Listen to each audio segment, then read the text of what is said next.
Guys, back here again, doing a little different today. I got all them new cars unboxed all over my table in my shop, so we're going to do one outside. Got a couple of things to hit on quick.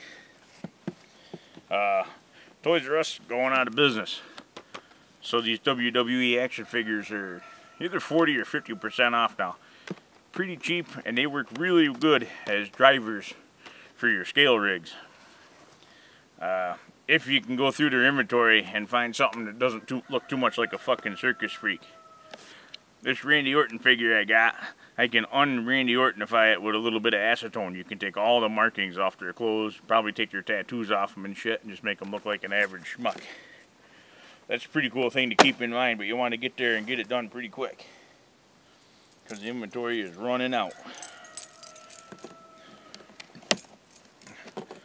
So I got a new car today. Got it spur of the moment, wasn't planning on getting one of these. Mama dragged me to artsy craftsy bullshit adventure today. So, to teach her a lesson, I dragged her halfway across the state to a hobby shop I've never been to, Underground RC in the Great Northern Mall in Clay, New York. And I figured if I got in there and seen what they had in stock, I'd find something that I didn't know I needed. And well, this fit that bill.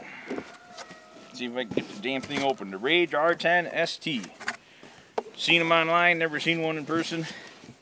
Thought they were a little high price for an odd brand name. Let's see here. I really don't have the room that I normally have. See if I can make this work.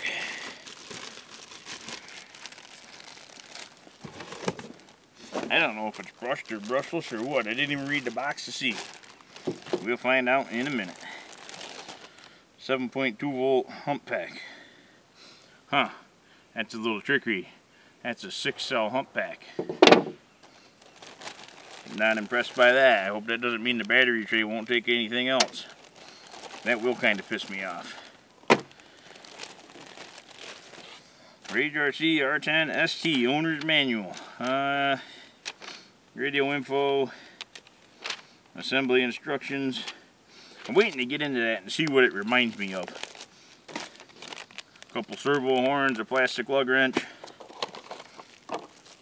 double A's, shitty wall charger. Radio looks familiar.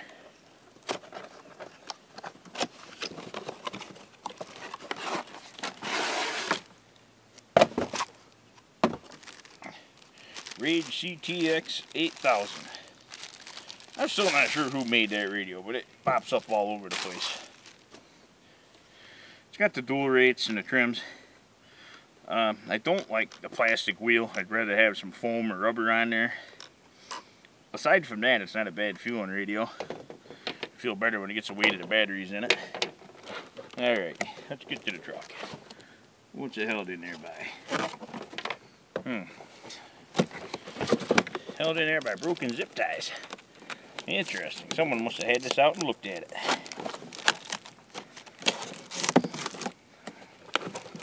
Come on, baby. Get out of there.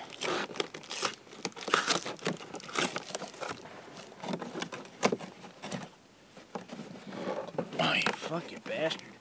That one's not even fucking taped. Ah, that one's still glued.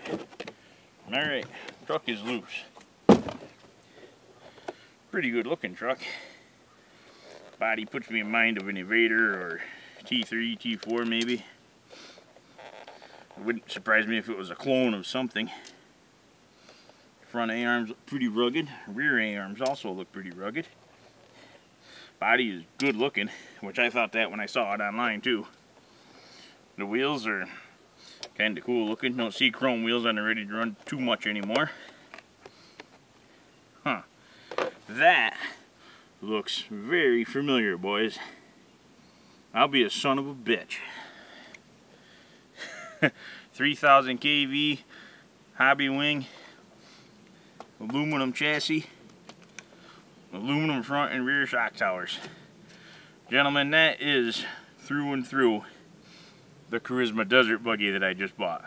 That's the same goddamn car. Huh. I'll have to get them side by side and make sure. The battery you hold down gave it away. It is definitely what we're looking at here. There's some hold downs. I don't think we're on the other car. I'll have to really compare them. Seems like it's got a little taller suspension. Maybe it's just because the tires are taller. You know, I don't think them shock towers are aluminum. I think they're fucking graphite. Son of a bitch. It's the same car, but the plate and the towers are graphite. I guess we'll see how that works. It should be lighter. We have to go in and hack that plug off, put a Dean's plug on, just like I did with the other one. I'll come back with a second part of this. This is interesting. Okay guys, side-by-side comparison for the Charisma Desert Buggy and this Rage R10ST. As you can see, you look at the motor and transmission, the way it's set up, they are exactly the same pieces. The front and rear A-arms are exactly the same pieces. They look to have the same dog bones in them and drive cups. The steering setup is the same between the two. The battery hold down, servo mount, and the side supports look to be exactly the same, except for the sticker. The Rage has an extra chassis support, a couple of braces on there. The front bulkhead is the same. The skid plate is different. The skid plate's a little bit better on, which one does have the better skid plate? The Rage has a better skid plate on it, but it doesn't have the big bumper of the buggy. The Rage is graphite, where the Charisma is aluminum. The Rage is much lighter. Let's see. The Charisma has plastic shocks. The Rage has aluminum shocks. And adjustable links, where the Charisma has standard links.